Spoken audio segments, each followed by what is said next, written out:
Assalamualaikum warahmatullahi wabarakatuh.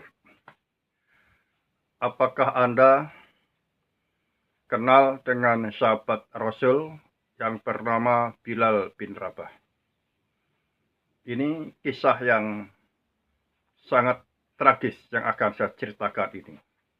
Ya, perjuangan demi menegakkan Islam.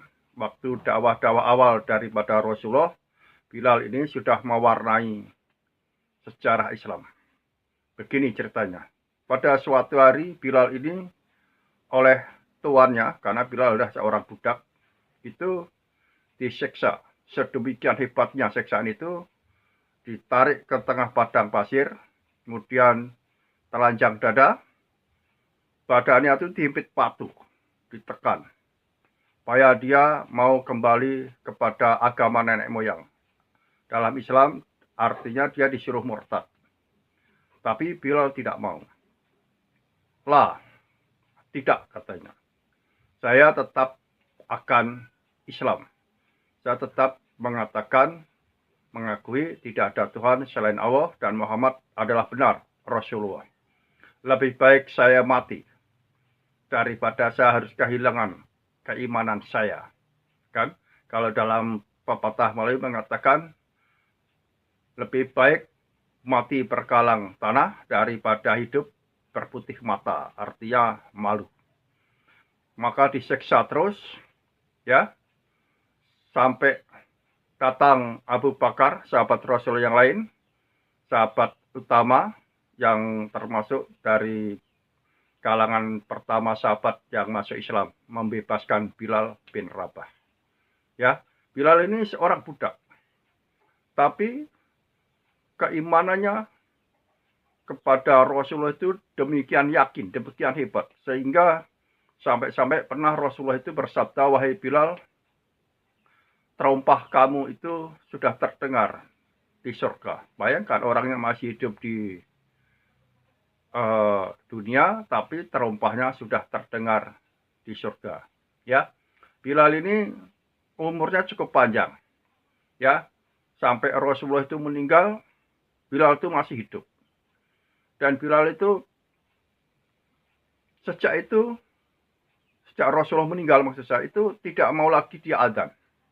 Karena dia nggak kuat. Kalau ketika adzan mengatakan Rasulullah itu nggak ingat.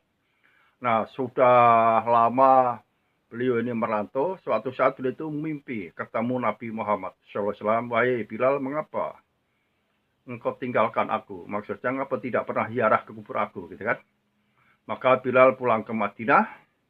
Dan Bilal sampai di Madinah itu ziarah kubur. Dan pas saat sholat itu Bilal diminta adzan oleh cucu Rasul yang bernama Hasan. Ya paman, kata Hasan itu, Hasan atau Husain itu, Pak, adzanlah ya Bilal, ya paman, untuk kami, kata Hasan. Karena ini permintaan cucu Rasul, akhirnya Bilal mau. Maka sejak 2 tahun kematian Rasul itu, sudah lama tidak mendengar adzannya Bilal, itu Bilal adzan di atas Ka'bah. Maka suara Bilal itu membuat semua orang itu menangis. Saking rindunya sama Rasulullah SAW. Ya, apalagi orang-orang yang sudah kafir, ya, dan dia masuk Islam, itu merasa bersalah. Kenapalah saya dulu itu berkhianat tidak dari awal masuk Islam. Ini orang-orang ini menangis.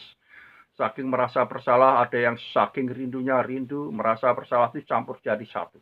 Ya, itulah di dalam Islam. Ya, dalam Islam itu tidak ada kasta-kasta. Siapapun itu bisa mulia.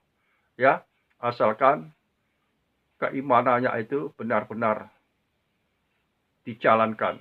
Inna akramakum indallahi atqakum. Sesungguhnya semula mulia kami itu adalah orang yang paling bertakwa, ya. Makanya dengan peristiwa adzan pertama ini seluruh dunia itu menyebutnya seorang muadzin itu disebut Bilal. Karena orang yang pertama kali adzan adalah bernama Bilal bin Rabah, ya. Itulah sejarahnya mengapa seorang muadzin disebut Bilal, karena orang yang pertama kali adzan adalah Bilal. Sebagaimana kita mengapa orang lari itu disebut maraton karena memang orang yang pertama kali lari jauh sejauh 45 km itu bernama maraton. Sehingga untuk mengenang jasa maraton itu, itulah yang lari seperti itu diberi nama maraton. Ya, demikian. Wallahu a'lam bishawab. Wabillahi taufiq wal hidayah. Wassalamualaikum warahmatullahi wabarakatuh.